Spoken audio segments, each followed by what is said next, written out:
para allá y vamos a ver cómo se ve esto otra vez desde el aire.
Va a mover un poco, va a haber un poco de turbulencia, sobre todo en el despegue y tal, así se mueve un poco.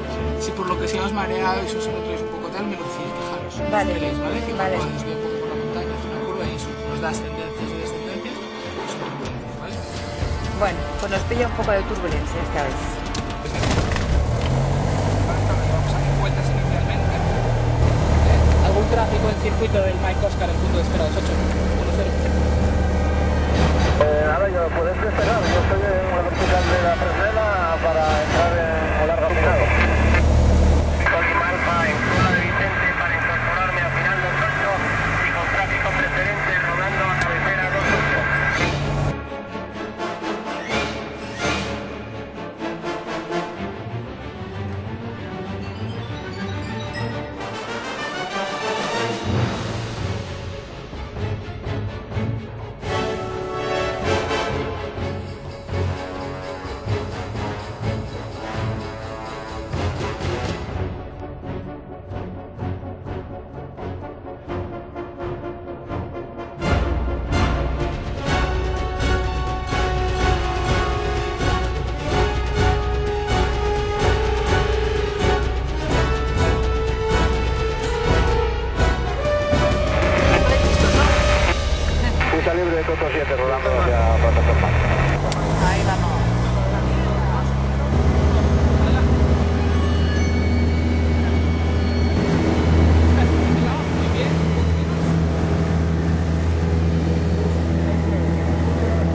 Cuernos izquierda, pie contrario. ¿Ves? Que yo lo que estoy consiguiendo así es mantener mi velocidad constante, pero consigo que el avión descienda. ¿Qué estás haciendo? Un resbalón. Estoy yendo así.